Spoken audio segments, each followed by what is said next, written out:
Hello, all you young warriors looking to enter and succeed in corporate America. This is Catapult Leaders Podcast 10 questions Black college students have about a career in corporate America. I'm Daryl Mobley, CEO of Catapult Leaders. Today, you are very fortunate to get the wisdom and guidance from my very good friend, Dwain Celistan. Dwain is an executive recruiter, executive vice president, and global diversity practice leader with DHR International. He was previously vice president of marketing planning for Sears Holding Company and senior vice president marketing for Newell Rubbermaid. He's also been vice president marketing and sales at Alcoa Consumer Products and senior vice president marketing at Pennzoil Quaker State. Outstanding Black college students wanted for amazing journey in corporate America. High wages, challenging opportunities, long hours, change is constant, toughness required, great success, fulfillment, and sense of accomplishment are possible. Lean forward, put your ambition cap on, take notes. It's winning time. Let's go. All right, Dwain, I've got 10 questions from Black college students about getting that first job. Are you ready? Let's go. All right, then perfect. In your experience, what do employers look for most when they're trying to hire for entry-level jobs? I think one of the things that differentiates those candidates is preparation. And when you think about preparation, it's did they do any homework about what they're embarking upon? Do they know the company? Do they know the business we're in? Do they know what the CEO says? Do they know what our mission is? Do they know how their background might fit? What homework have they done? Are they able to articulate how their experiences thus far could be useful for us? And so it's different levels of preparation and homework, but that really stands out because for those who are prepared, you come off differently than when you're trying to wing it. Mm-hmm. And frankly, in the real world, there is no winging it because people know the difference between a prepared person and someone who's just trying to do it at the spur of the moment. Okay. All right. Preparation. I love it. Now, let's step back and imagine you during your time in university. How did you decide the industry that you wanted to go into? Well, when I was in undergrad, I actually didn't have some guidance about a range of opportunities. So I just thought I'd go into sales because I was vaguely familiar with sales. Everybody sees the guys selling sales in retail environments and things like that. So that was sales as I knew it, not sales as I've subsequently lived it. And so I applied to work for one of the phone companies. At that time, they were monopolies. And it took them about 4 months to get back to me after I'd already graduated. So fortunately, I went directly into graduate school, but I didn't have many options. I wasn't quite sure where to go or what to do. And so sales was something that seemed to be a reasonable thing to pursue. All right. There are a lot of things we can look back on now. We see things that happen in our lives that helped us get to a place. Were there one or two most impactful things that helped you get the first real job? What was interesting is I had been doing some sales work while I was in undergrad. Okay. But again, more retail-ish kind of work. Okay. And I had some internships which were helpful, but really helpful for me in what I didn't want to do. Because when I worked for some government agencies and I looked at the pace that they worked under, I looked at the work that they did, how they thought about their work product and the pride or lack thereof that I saw, I said, this is really not the environment I want to spend my career in. I worked for a public interest law firm because I had an interest in law, but they were not doing the kind of legal work that inspired me. Now, as I learned over the years, there are a whole host of areas in the legal profession, some of which I think I might have found quite interesting, but the area I was focused in wasn't that interesting. But what I did for them was I did marketing for them. I helped them get on TV. I helped them get on radio. Okay. So their message about helping underserved parties was exposed to a level they'd never even considered. So Okay. I kind of backed into my calling of marketing because I was able to market them effectively. I got them on television stations they hadn't even considered Right. television. So Wow. I kind of learned what I wanted by discounting things that I didn't want to Okay. Very good. Very good. We talk to a lot of college students and we talk about there are so many different career paths out there and you really need to do your homework because the world is vast, the opportunities are vast, and what you went through is in many ways I call it very fortuitous. What if you hadn't worked at the law? What if they hadn't given you that assignment? You might be doing something now that you might, I'm sure you'd enjoy it, I'm sure you'd have been as successful as you've been, but would it have matched with you who you really were? And I think that's a big thing. So to that end, was that first job you got, the first real job after school that you got, after college, after university that you got, was it a fit for you? And if so, how was it a fit for you? Well, my first real full-time job, we Mm. happened to join together at Procter and Gamble, and Okay. that was just phenomenal. Mhm. I wanted to join an organization that provided a foundation where I could learn skills, professional skills that could be applied no matter what my career path may choose to be. Mhm. I was wise enough to realize that at that point that your career may morph into different Right. things. Right. That you start off here, but you might end up there. Right. And so I wanted a career path and an organization that had the reputation that if by chance my career didn't end up with 30 years there, that other companies would say, boy, you came from that organization, probably was well trained and Mm. could be an additive uh, employee for our Right. organization. Mhm. Mhm. Or I could go start my own thing because Mhm. I'm learning the kind of skills that would enable me to be an entrepreneur as you pursued. So Right. I mean, it proved to be all that I thought, and Procter and Gamble was and is probably one of the five best companies, Mhm. period. Yep. And then if you apply that to people coming right out of school, learning things the right way versus learning them as you navigate the responsibility.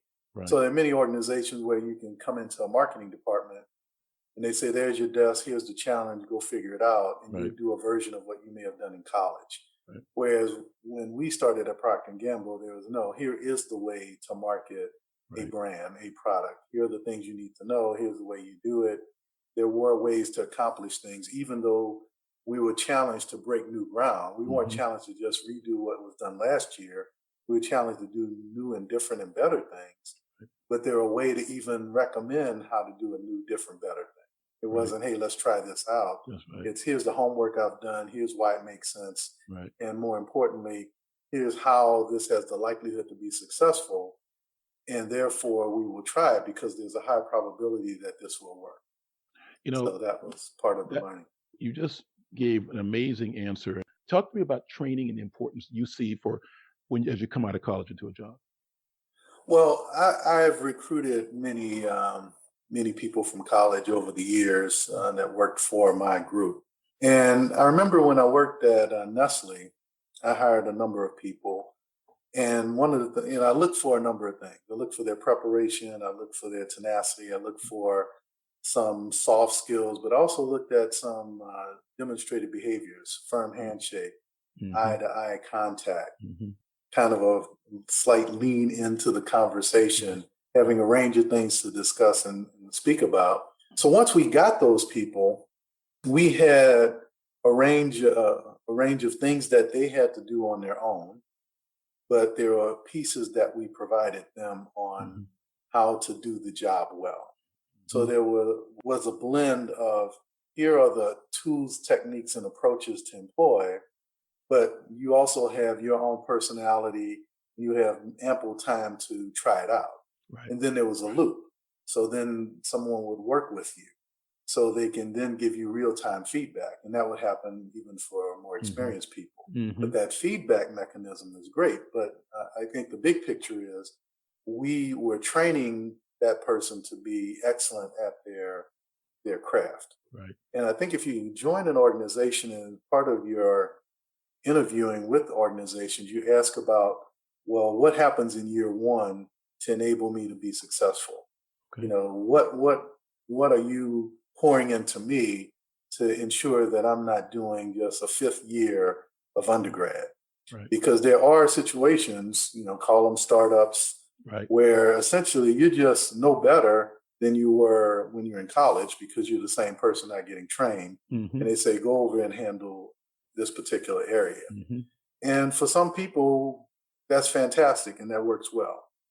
There are many examples Mm-hmm. of people who were just thrown in and they were able to swim and swim well. Mm-hmm. But I think for most of us, having training provides a foundation that you can build your whole career around. Mm-hmm. Mm-hmm. And I think it can enhance your probability of longer term success. The other way can work.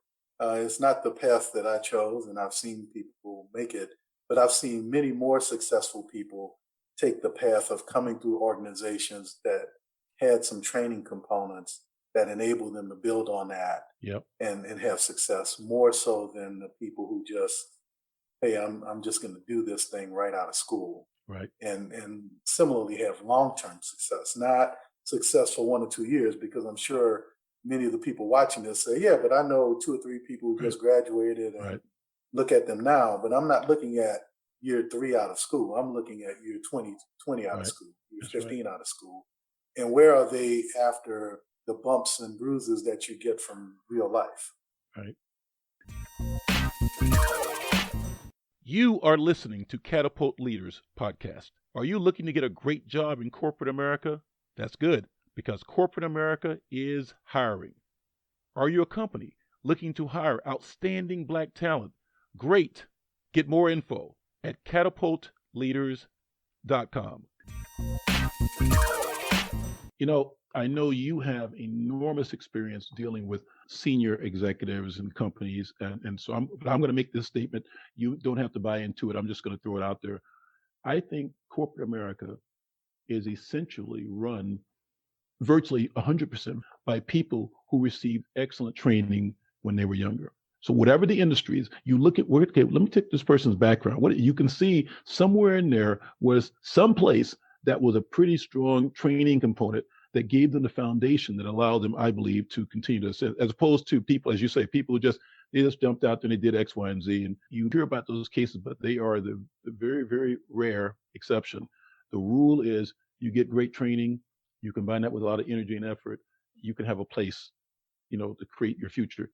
Lee, you and I remember we were together, and the things I see in you, the things that allow you to be successful in the careers you've had, I saw, even though I didn't even know maybe I was seeing it back when we were in our 20s. I looking back and said, yeah, that makes perfect sense. That's him. That's the guy that I know. So there's that. Now, Can I just Yeah. So one really good example of the training Mm-hmm.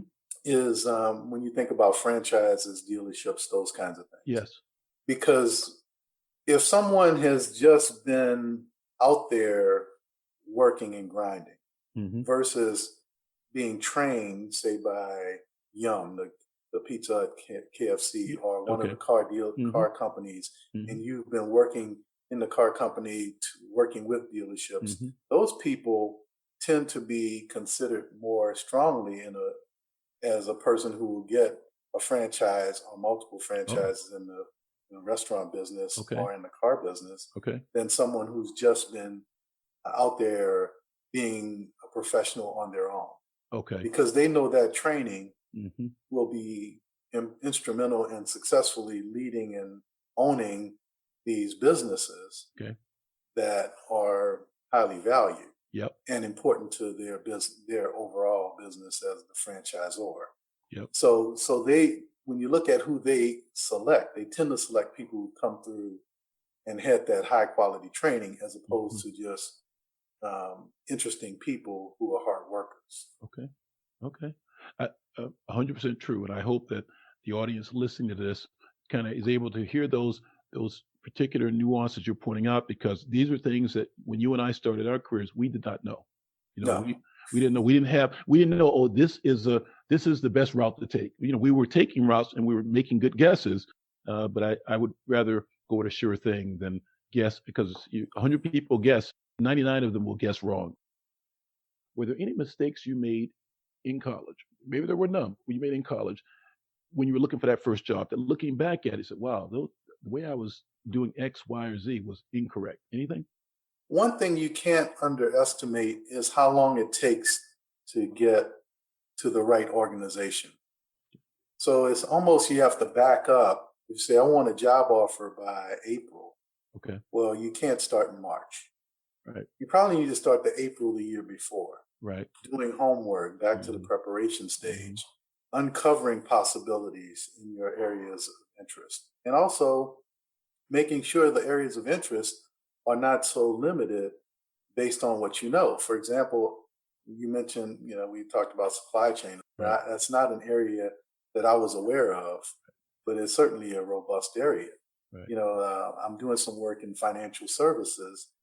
And when you think about insurance, for example, you think about the insurance, the advertised insurance, Right. the Geico's and Right. American Families and Allstates and those guys. Mm-hmm. But there's a whole group of insurance that is all business to business. Okay. And those guys have incredible possibilities. And I'm only just learning about this. But Wow. there's a nice little niche above the person who does your car insurance, Okay. but below the guy who's doing the insurance for large companies. Okay. And there's a huge area of opportunity there. And guess what? They have very few African Americans, which is how I've learned about.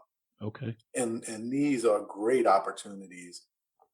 These people have great, opportunities for challenge, Okay. lifestyle, and compensation. So all of the challenge you might want in a business to business environment, that again, how would you know? How would you know? That's right. How would you know? Even doing homework, I didn't know. That's right. So That's right. you have to speak to a lot of folks to uncover the possibilities.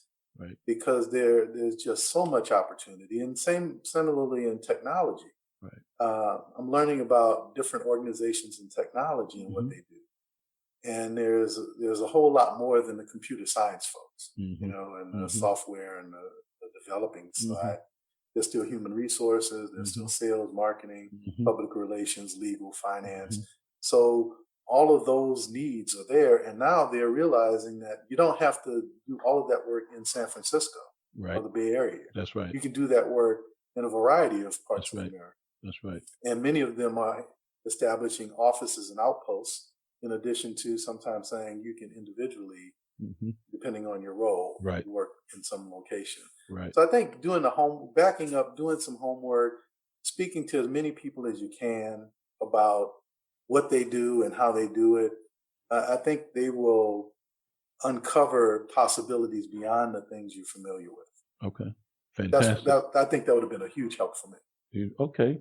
You've mentioned preparation a number of times, and that obviously is a big theme with you in helping people move forward. Got to prepare correctly, prepare fully, prepare more fully. Are there one or two things about your preparation for your first job that you would change? I didn't realize the ball's always in my court then, so I went to the career office and I presumed they would do more for me than they did. They didn't really do a lot for me. They pointed me to some books or, go over there and you can sign up, but they didn't help me with my interview preparation.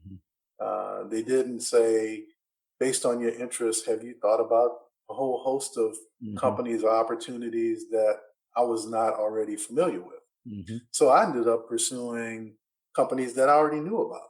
Right. Well, think about all the companies in the world, right?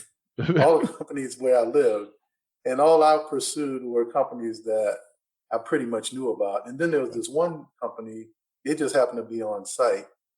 And they were the company that sells mayonnaise and ketchup to restaurants. Okay. And I actually got that job only because I like sales, but there's no way I saw myself as the guy going to deliver condiments to restaurants. Right. But that was not that wasn't a good job. It just wasn't a good job for me as I envisioned my career and the types of the selling I wanted to interact with. I wanted to interact with different people than interact with the people at the restaurants. Right. And that, again, nothing wrong with that.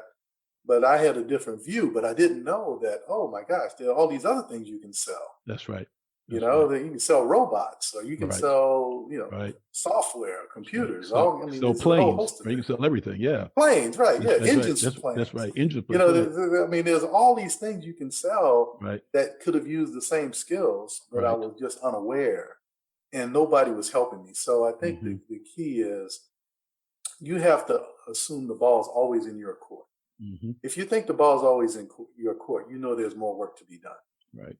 If you're assuming somebody's going to do it for you, wrong answer, because Right. they aren't going to do it for you, or they aren't going to do it to the degree that you need it or want it done. Mm-hmm. So if you just own the ball and you own the responsibility for learning, expanding, connecting, following up, chasing down, Mm-hmm. I think I hadn't quite acquired that skill or Mm-hmm. knowledge that the ball was solely in my court. I knew it was largely in my court, but Mm-hmm. I was still thinking others were going to help more, Mm-hmm. and that that that allowed me to have time wasted, because while I was waiting, I could have just been filling in that time with learning and pursuing and trying to expand my knowledge, as opposed to assuming that someone else is going to do that on my behalf.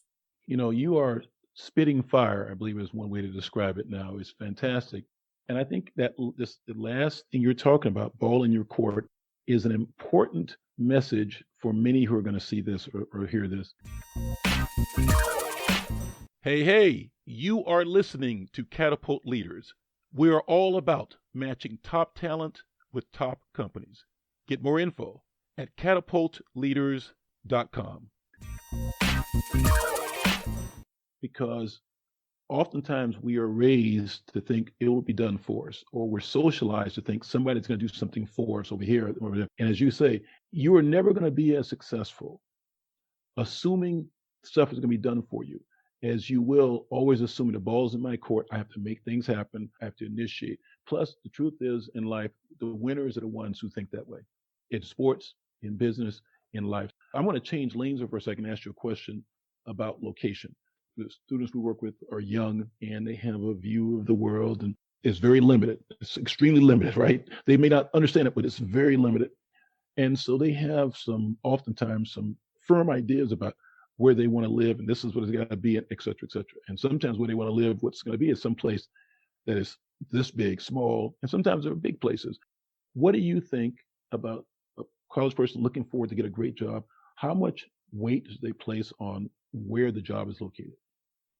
I think that's a great question, and it's beautiful to have those options. Because that means you have a choice, right? Mm-hmm. Because if you only have one opportunity, and that opportunity is in community X, the answer is take it, Mm-hmm. because that for some of the viewers, they will only have one legitimate opportunity when they graduate for whatever reason, Right. and they will have the decision: do I live in that other community that I'm unfamiliar with or Mm-hmm. not? Mm-hmm. And say, well, maybe I'll go back home and find a job. Mm-hmm. And wrong answer. Right. Take that opportunity and grow from it. Right. I think I've moved 11 times, and it's one thing to visit a place, but it's a Right. very different thing to live there. Well, you lived out of the country too, right? And I lived over Yeah. in Europe as Right. well. And you just learn so much from every place you spend time. Mm-hmm. And the people are different, even in the other parts of the state that you live in, Right. and certainly other regions of the U.S. and certainly Mm-hmm. outside of the U.S. So the people Mm-hmm. are different. And when you visit, you get a sense of the differences, but you learn even more when you're there for a period of time, like a Mm-hmm. year or more. Mm-hmm. And you just learn so much about the different foods and festivals and the Mm-hmm. weather patterns and Yep. all the large and small things that make life so beautiful. So I think you should embrace possibilities. I know there's always, for many of us, I want to be close to family and all that jazz, but believe me, family will be there. You can always visit back, even when Right. you're in long distances away. Mm-hmm. Might not be a visit every weekend. And then, many people, I remember this one company I did some work with, they were big on having their executives get international exposure. Okay. And And this particular leader said, well, I don't want to, basically leave my mom. Now, she had her own family, Mm-hmm. and she didn't want to leave her mom to take her family to an opportunity outside of the U.S. Okay. And they made different offers at different times. And because of that, her career was stunted. Mm-hmm. I mean, she couldn't advance beyond the level she had, which was just fine for many. Mm-hmm. But this person had the talent to go well beyond where she was. They recognized the talent. She knew she had the talent. Mm-hmm. But she stunted her growth because she refused to take the opportunity outside the U.S. for like a couple of years. I mean, it wasn't like lived there for 10 years or something. Right. And by contrast, the people who I've spoken to who have taken those opportunities, first job, second job, what have you, and live in a different community, it's proven to be just fine. Right. They've grown. They've made new friends. They got out and experienced what that new community had to offer. So I think one of the things I learned about living outside the country was not so much on the work side, the professional side wasn't as big a growth, but the life side was big growth. Okay. So I grew more as a person. I'm representing the U.S. in this 100,000 person environment, so relatively small, but I'm representing the U.S. I learned more about myself. I learned a lot about those people. I did the things that they did. And I grew so much as an American, as a citizen, right, and as a person than I did as a professional from that experience. Other places, I did both. I had professional growth and personal growth. So I think that as you look at your journey as a person, as a professional, I would not inhibit my growth through geography, particularly early in your career. I mean, this is the time to just continue to grow and consider it as a, if it's away from what you know, like a study abroad for a year or two, which is the same concept. You go outside of your home country or your home region and study at a school somewhere else, or it's the similar concept. Continue to grow that way. So I think it's more of a path now than when we were students, the whole study abroad concept and all that comes with that. Right. So maybe that's a way to think about it as study abroad, even though it may still be in the U.S. Okay. I love asking this question. So if we look back in time, is there one big thing that you wish you had known? So you got this job, you get the job, it's a great job, you like the job, but now looking back, is there one thing you did not know before you started the job that you wish you had known? Early is on time, and on time is late. You'll stand out for the right reasons.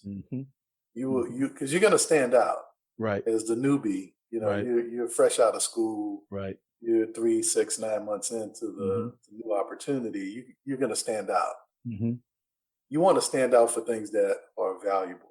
And early is on time is something I don't hear as much anymore. But one of the things you'll see and experience as a new worker is the tons and tons of meetings, throughout the month. They're just meetings all the time. If you get there early and you're prepared, you'll stand out, because many people will be trickling in late, not prepared, not ready to go. Be there early, be there on time. Be there early, which is on time, and be prepared. Oh my gosh. They will say, boy, that person is, wow, that's good. It's good to see them. And not only are they here, they're mentally ready for what's about to happen. That's right. Ready to go. So let me say it again. So you said early is on time and on time is late. Is late. I love it. You're scaring me now. Which brings me to my next question for you. If there was a mindset shift you think was necessary for success, and again, you've been in the industries, you know the industries, you've worked abroad, in the U.S., all over the U.S., you work with senior leaders. What is the mindset shift you think needs to be made that most links to success in corporate America?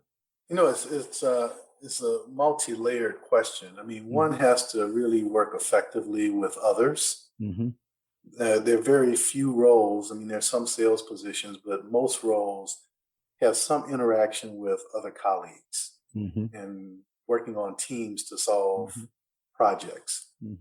And when you're working on teams, everybody is not bringing all what they need to the team, right, for whatever reason. right, You want to be one of those people who brings all what you're expected to bring, and ideally a little bit more. So if you're representing your department, your level, your geographic footprint, however you're on the team, and the expectation is, well, because they're representing new employees, well, represent them well.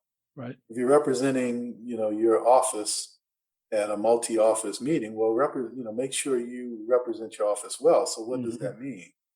That means it's not just your opinion, it's making sure you understand what is needed from your work group that you're representing.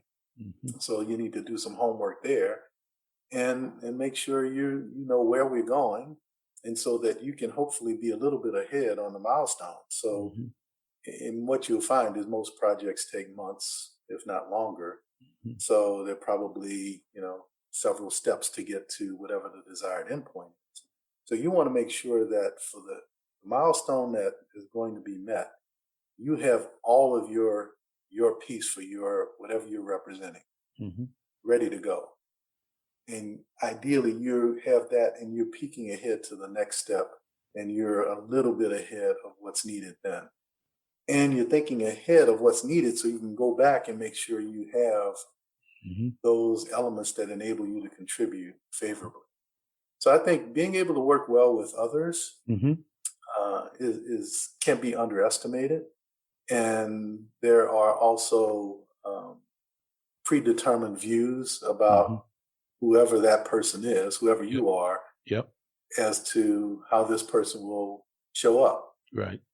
And your goal is to make sure you show up well, no matter what they may or may not think about you in advance of you showing up. You want to show up well.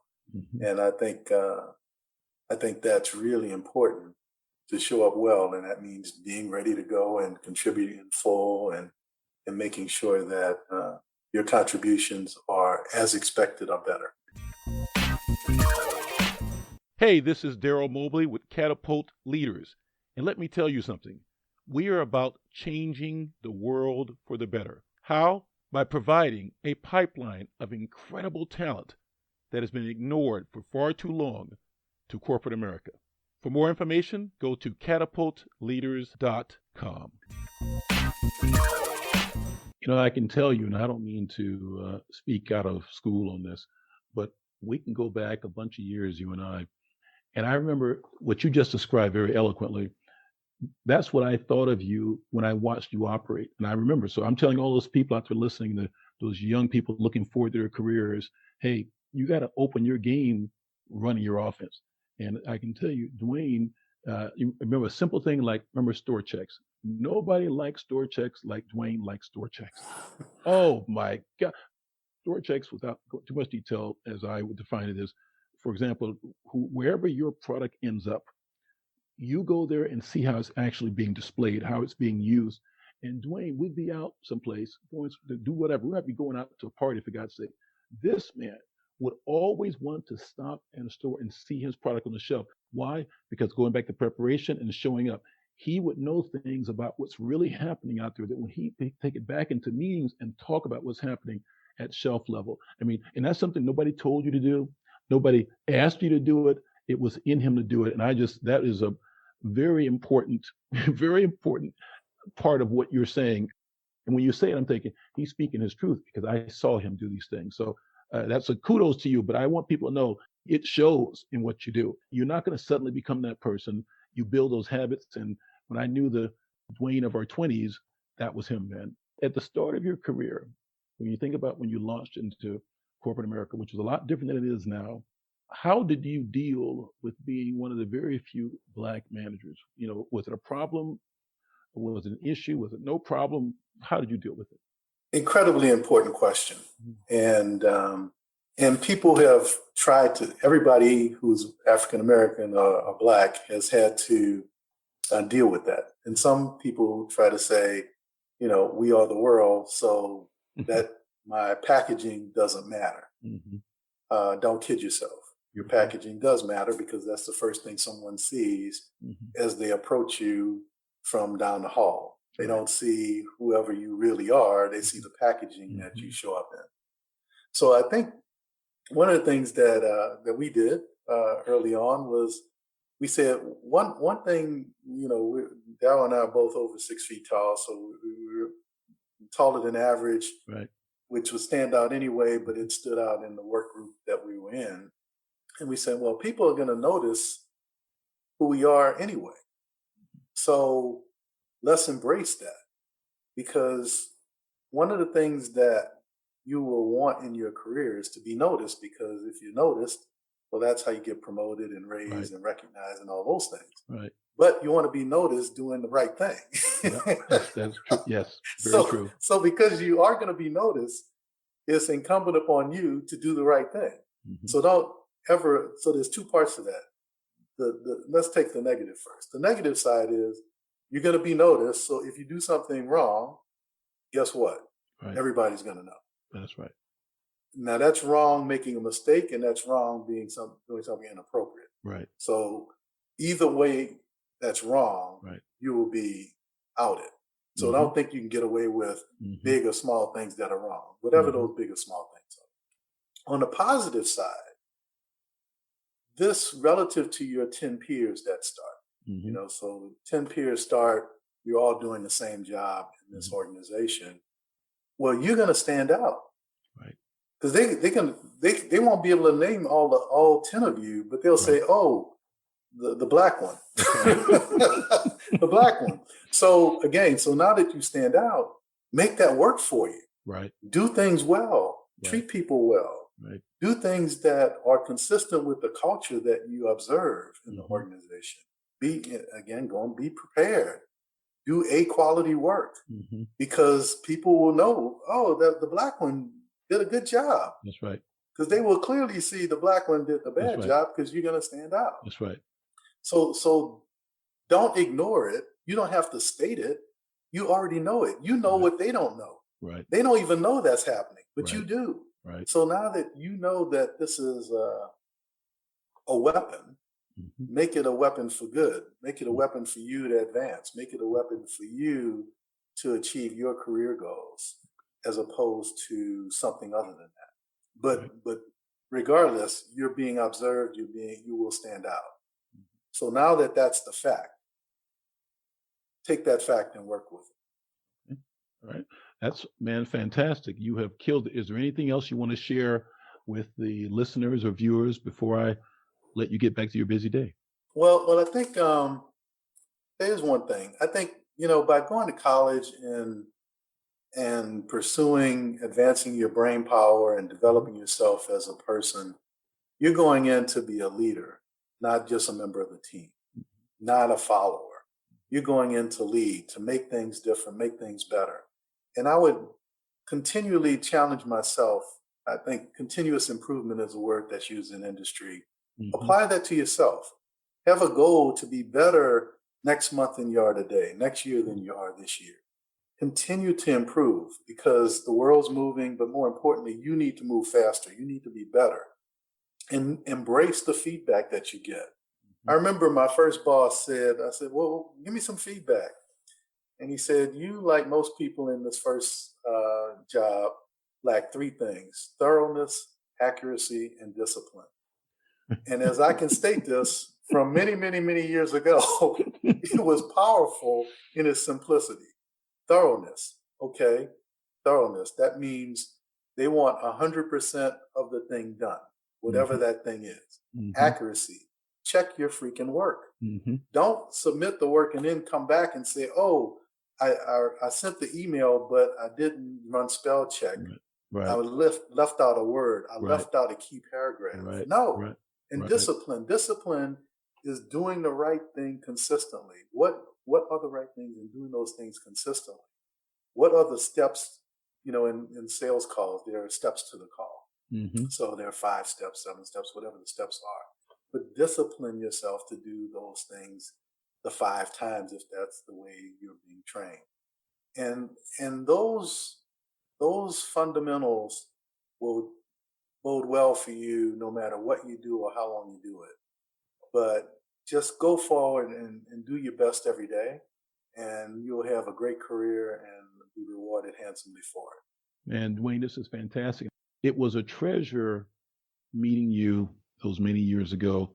And I look at it as a universe or God or a higher power, or whatever, said, hey, I'm going to cause you to meet this person. And what you all are hearing and seeing in him is what was in him back then. That was we were young and we were ill-defined or undefined, maybe whatever. But fact is, I'm telling you, as having to being a front row seat to the journey he's taken. So yeah, that's him. That's who I know.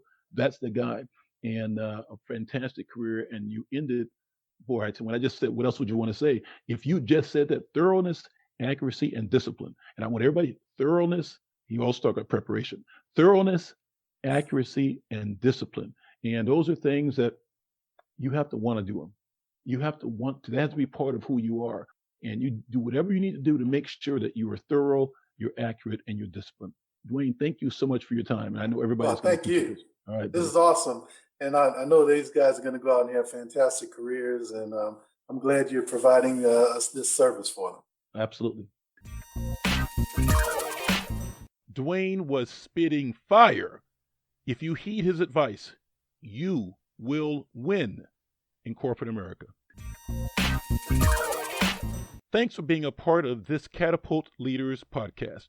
10 questions Black college students have about a career in corporate America. Be sure and go to catapultleaders.com so that you can apply to the Catapult Leaders program if you are a college student or grad student or a recent graduate.